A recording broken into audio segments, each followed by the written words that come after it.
Vamos meditar um pouco na palavra de Deus, que se encontra em Apocalipse capítulo 20.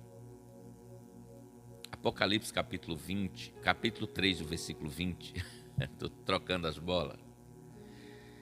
Quando diz assim, eis que estou à porta e bato, se alguém ouvir a minha voz e abrir a porta, eu entrarei e cearei com ele e ele comigo. Tem 4 tópicos nesse versículo que a gente poderia ministrar um de cada vez. Mas eu quero fazer aqui um rascunho rapidinho aqui de 15 minutos nesta manhã, porque há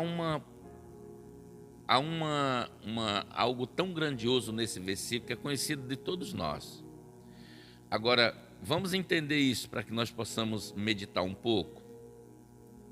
Eu sempre falo aqui na igreja que tudo o que aconteceu no Velho Testamento era sombra das coisas que viriam. Onde é que está isso? Está em Colossenses capítulo 2, versículo 17. Quando nós olhamos, por exemplo, pessoas como, por exemplo, Santo Agostinho, ele disse que o Novo Testamento estava escondido no Velho, enquanto o Velho revelava o Novo. Então, é um compêndio de 66 livros, onde nós temos 2 testamentos, né? O testamento, que é uma carta legal. O testamento é uma carta legal, amém? Então, você quer deixar algo em vida para o teu filho, para alguém que você ama, que você gosta, e você quer deixar em vida, você vai lá e faz um testamento. Esse testamento é uma carta legal e tem validade após a morte do testador, sim ou não? É isso que a gente entende. Então, veja bem, nós temos, então, esse compêndio de 66 livros, onde nós temos um que está atrelado no outro. Então, muitas vezes, mas é no Velho, é no Novo, não interessa. Muitas vezes, se você ler aqui, vamos ler aqui só para você entender, 1 de Coríntios, capítulo 10, e o versículo 1, Paulo falando, tá? Só para nós entrar na mensagem. Ora, irmãos, não quero que ignoreis que nossos pais estiveram todos sobre a nuvem, e todos passaram pelo mar, tendo sido batizados, assim como na nuvem, no mar, com respeito a Moisés. Ou seja, quando Deus tirou aquele povo do Egito, 3 milhões de judeus, eles saíram do Egito e eles foram batizados na nuvem e na água. Aquela passagem do mar era uma tipificação do batismo que nós temos hoje. Então, é uma simbologia. Todos eles também foram batizados. E eles beberam, a Bíblia diz que eles beberam de uma mesma fonte espiritual, porque bebiam da pedra espiritual que seguia, e a pedra era Cristo. Então, veja que aquela pedra que o seguia era Cristo. Ele estava ali, ainda estava numa forma de teofania, mas era Jesus acompanhando. Jesus estava acompanhando o seu povo, Deus estava acompanhando o seu povo, os anjos estavam ali acompanhando o seu povo. Até hoje é a mesma coisa, não mudou nada, amém? Então, quando nós olhamos e muitas vezes nós ministramos uma palavra, muitas vezes que ela está no Antigo Testamento, ela é uma representatividade daquilo que a gente está vivendo hoje. Por exemplo, Apocalipse capítulo 3 e o versículo de número 20 diz: eis que estou à porta e bato. E esse bater, até hoje, ele é muito atual. Por quê? Porque ele estava falando para a igreja de Laodiceia, isso há 2000 anos atrás. E até hoje o Senhor ainda está batendo na porta.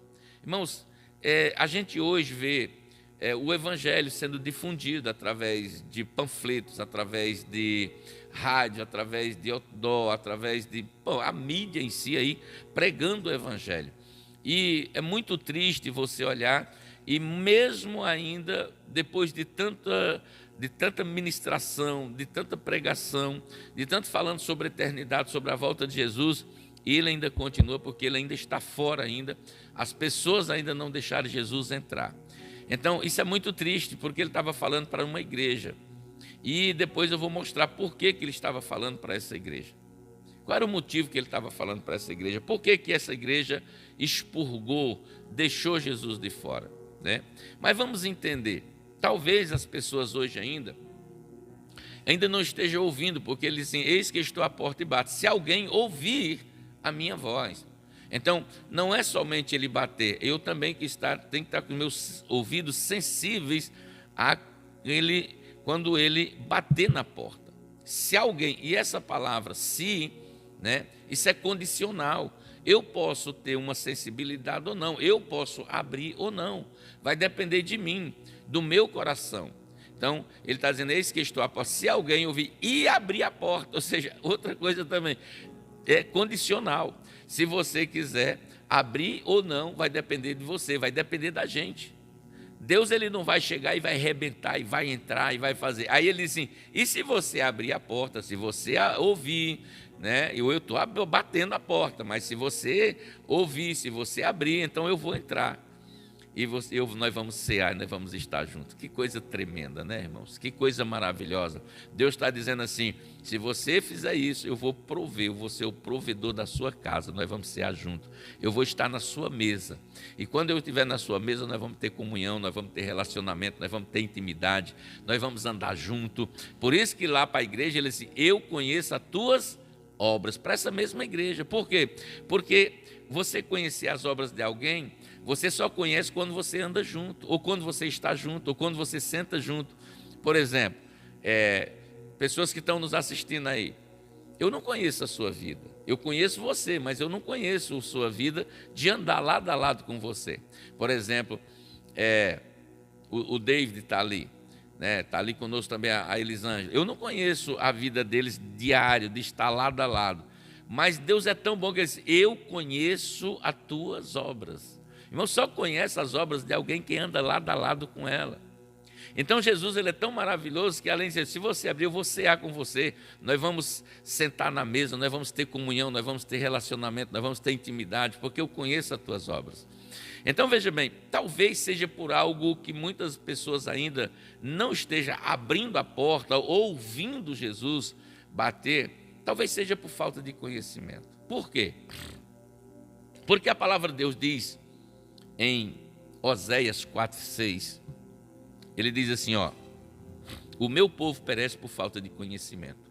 Talvez seja a falta de conhecimento, né? Quando nós olhamos a palavra de Deus, e por essa falta de conhecimento, Deus tem uma contenda com os habitantes da terra. Oséias 4:1, porque não há verdade, só há mentir, roubar, pejurar, né? Não há verdade e nem conhecimento de Deus, diz a palavra de Deus em Oséias. Então não é bom que Deus tenha uma contenda com os habitantes da terra.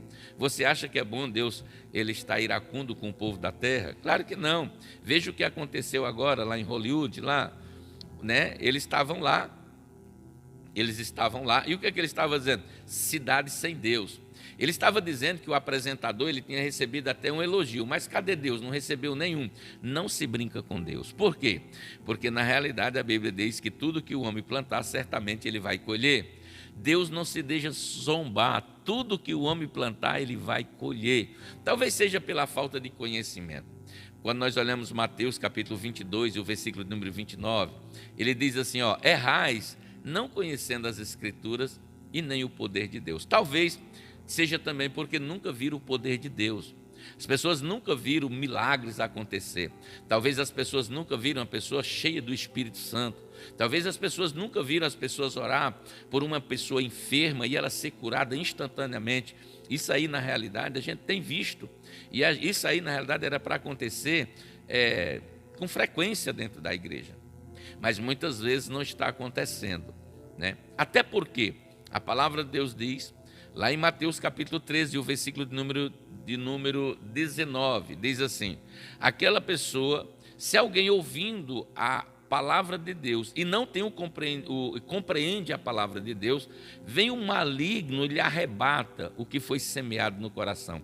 Essa palavra aqui, arrebatamento, é tomar de súbito. É a mesma coisa quando Jesus fala lá em Colossenses que ele vai arrebatar a igreja. É a mesma coisa, tomar de súbito. A pessoa arranca a palavra sem que a pessoa perceba.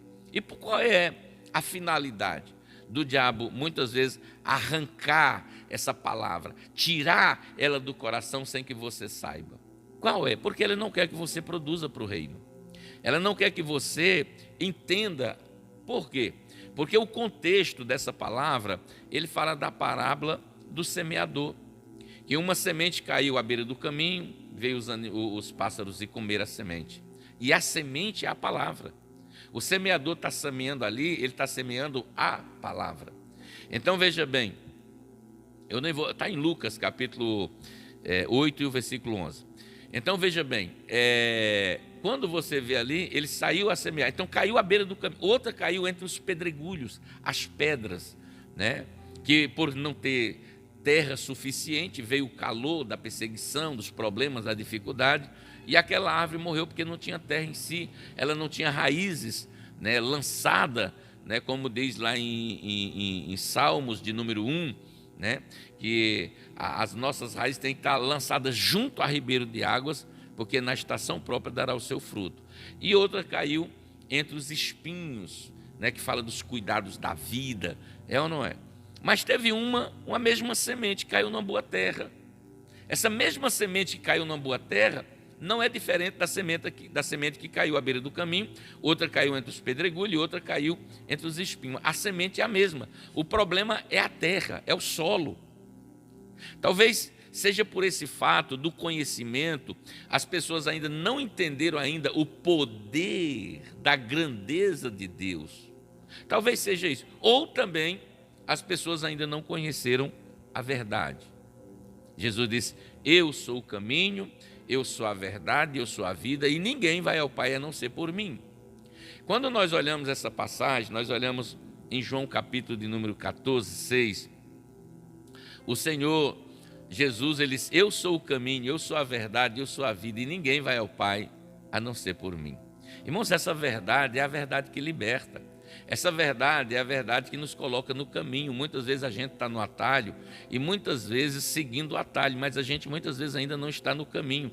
E o que me chama a atenção é que Jesus estava falando para uma igreja, e muitas pessoas estão dentro da igreja, mas ainda estão dentro da igreja, só que Jesus está fora dela. E quando eu estou falando, eu não estou falando de placa, eu não estou falando de templo, porque a igreja somos nós. Jesus está na porta da igreja, que somos nós, mas ele ainda está fora. Dá para entender isso? Porque muitas vezes nós não temos, quem sabe, o conhecimento, quem sabe ainda nós não conhecemos o poder da grandeza de Deus, ou talvez a gente não conheça a verdade. Talvez seja isso. Na época de Jesus, quando Jesus estava sendo interrogado por Pilatos, Pilatos disse assim, olha só o que Pilatos disse: tu se dizes ser rei? Ele disse: não, eu não digo que sou rei, tu é que está dizendo que eu sou rei. Ele está dizendo, né? Ele disse: foi para isso que eu nasci, e eu vim para testemunhar da verdade. Aí ele vai dizer assim: o que é a verdade? Quem falou? Pilatos. Ou seja, essa pergunta para nós hoje ainda ela é atual, porque tem muitas pessoas que estão perguntando: que verdade é essa? Qual é a verdade? Então nós sabemos que a verdade é Jesus. João capítulo 17, o versículo 17 diz assim, santifica-o na verdade, a tua palavra é a verdade. Santifica-os na verdade, a tua palavra é a verdade. Irmãos, quem me conhece sabe que eu sou palavra, né? Quem me conhece sabe que eu prego Bíblia, e não tem como não tem como a gente, irmão, viver uma vida abençoada, cheia da glória de Deus, se a gente não tiver esses princípios, esses valores, né, como base, como fundamentos espirituais sólidos para a nossa vida. Não tem como. Santifica-os na verdade, a tua palavra é a verdade. Ora, sem santificação ninguém verá a Deus. Qual é mais importante, Deus ou a santificação a priori? A prioridade para você ver Deus tem que ser santidade. Quando nós nos santificamos e entramos na presença de Deus, e nós fundamentamos essa verdade, esse conhecimento, na presença de Deus, esse poder que vem de Deus nas nossas vidas, você começa a viver uma vida deleitosa no Senhor. Talvez seja então o conhecimento, talvez seja o poder de Deus, talvez seja a verdade, mas ainda por último poderíamos falar de muitos aí. Quem sabe poderia ser então a graça. As pessoas ainda não são conhecedores dessa graça, essa amabilidade, essa bondade de Deus, essa alegria de Deus, porque a palavra graça quer dizer no grego charis, quer dizer bondade, amabilidade, bondade de Deus, favor imerecido. Tudo isso que nós temos da parte de Deus, e para quem é dispensacionalista, né, que nós vivemos numa época de dispensação, o governo teve a inocência, consciência, governo humano, patriarcal, lei. Nós estamos na graça e depois temos um milênio. Se nós não entendermos essa graça que está sendo oferecida a nós todos os dias, todas as manhãs aqui, café na mesa para você aqui, nós temos o pão vivo aqui. Olha o tamanho desse pão aqui, irmão, que coisa linda, né? Esse aqui foi feito no forno de Deus para a nossa vida. Café na mesa todas as manhãs, e nós temos essa graça de Deus, essa bondade de Deus. Efésios 2,8 diz assim, ó, que pela graça sois salvos, né? Isso por meio da fé, não vem de vós, é dom de Deus, é a graça de Deus, não vem de nós, né? E nem vem de obras, para que ninguém se glorie. Ou seja, porque isso, irmãos, nós somos criados em Deus, feitos para a glória dele. Talvez nós ainda não tenhamos ainda esse entendimento, talvez estejamos tão longe ainda, né? Agora, quando nós olhamos a palavra de Deus, aqui em Apocalipse 3:20, aqui, deixa eu ler aqui para você, aqui, Apocalipse 3 e o versículo número 20. Ele vai dizer assim, ó, eis que estou à porta e bato, se alguém ouvir a minha voz e abrir a porta, eu entrarei em sua casa, cearei com ele e ele comigo. Você não vai convidar Jesus e vai colocar ele para sentar no chão, você vai colocar ele para sentar na mesa, né? E outra coisa, Jesus na minha casa, ele tem primazia. Às vezes eu estou na minha casa, às vezes eu puxo a cadeira e peço para ele sentar do meu lado, amém, irmãos? Então, quando você olha essa passagem aqui, ele está falando para uma igreja, a carta à igreja de Laodiceia. Agora, olha só o que ele vai falar aqui no versículo 14, até nós chegarmos ali no 20. Por que ele estava falando para essa igreja? Ele vai dizer assim, ó, ao anjo da igreja de Laodiceia escreve, estas coisas diz o Amém, a testemunha fiel e verdadeira, o princípio da criação. Ele diz assim, conheço as tuas obras. Aí ele diz assim, ó, que nem é frio nem quente. Quem dera fosse frio ou quente. Assim, porque és morno, e nem és quente nem frio, estou a ponto de vomitar da minha boca. Irmãos, o morno, ele é nauseante, né? Quando você toma um café, se ele estiver quente, é gostoso. Se você tomar ele frio, pode ser até que se chama-se um chafé, né? Uma coisa fria. Mas quando ele é morno, irmão, ele não tem gosto de nada, né? Então, eu acredito que Jesus estava dizendo aqui que assim como a água ela é inodor, a água não tem cor, ela não tem sabor, né? Então, muitas vezes a gente olha aqui e essa pessoa está assim, uma pessoa que não tem sabor diante de Deus. Ela nem é quente nem fria, né? Mas ele diz ainda que tomara que fosse fria, porque pode esquentar, amém, querido? Bem, mas no versículo 16 ele diz assim, assim porque és morno e nem frio, olha só, e nem quente nem frio, estou a ponto de vomitar da minha boca. O versículo 17 diz assim, pois dizes, estou rico, abastado e não preciso de coisa algumas. E ele diz assim, irmãos, quantos você vê pessoas aí autossuficientes? Quando você vê igrejas autossuficientes? Tem pessoas, a minha igreja, é a minha igreja. Se essa pessoa dizer que é a minha igreja, mostra o buraco dos cravos nas minhas mãos, nas suas mãos, eu vou dizer que realmente ela comprou a igreja. Porque só tem um que comprou a igreja, né? E o preço que ele pagou, a moeda corrente da época, foi o sangue de Jesus. Ele pagou com o sangue. O valor monetário da época foi o sangue de Jesus. Então nós precisamos viver isso em Deus. E isso vai fazer toda a diferença, irmãos. Amém? O problema é que muitas pessoas estão atrás, como ele diz aqui, ó. Eu vou explicar para você aqui. Ele diz assim, ó, nem sabe que tu és infeliz, sim miserável, pobre, segue nu. Aconselho que de mim compres ouro refinado no fogo para que tenha riquezas. Exatamente. Jesus está dizendo essa igreja que ela é autossuficiente, ela está dizendo que não precisa de nada, ela está abastada, ela está completa, ela não precisa. Jesus está dizendo assim: você é pobre, você é miserável, você é cega, você é nua. Então, ou seja, tem pessoas que são tão ricas que só têm dinheiro, mas não tem a prosperidade e não tem a presença de Deus. Porque riqueza não é dinheiro, riqueza é a presença de Deus. Riqueza é você saber aonde os seus alicerces espirituais estão fundamentados. Aonde é que a tua vida familiar está fundamentada? Aonde é que você está ouvindo a palavra de Deus? Será se Jesus está aí, irmãos? Amém? Porque a palavra de Deus ela tem que ser fundamentada através, né, dos apóstolos, dos ensinos dos apóstolos, da doutrina de Cristo, amém? E não do homem. Então, nós precisamos estar alicerçados na base, fundamentar a palavra de Deus, porque lá na frente você vai ver todos os resultados daquilo que você edificou sobre a rocha, que é Jesus, e você edificou a sua vida, a sua família, as suas finanças, a sua casa, no âmbito espiritual. Porque quando Jesus ele fala em Mateus capítulo 7, o versículo número 23 e 24, ele fala de duas casas, de duas pessoas. Um que edificou a sua casa sobre a rocha e outro edificou a sua casa sobre a areia. Fala de oportunidade. Veio o vento, mas aquele camarada que edificou a sua casa espiritualmente em Cristo, pode vir qualquer vento que não vai lhe derrubar. Pode vir qualquer dificuldade, você vai permanecer firme. Mas se for edificada sobre a areia, pode vir qualquer ventinho que vai derrubar a casa. Por quê?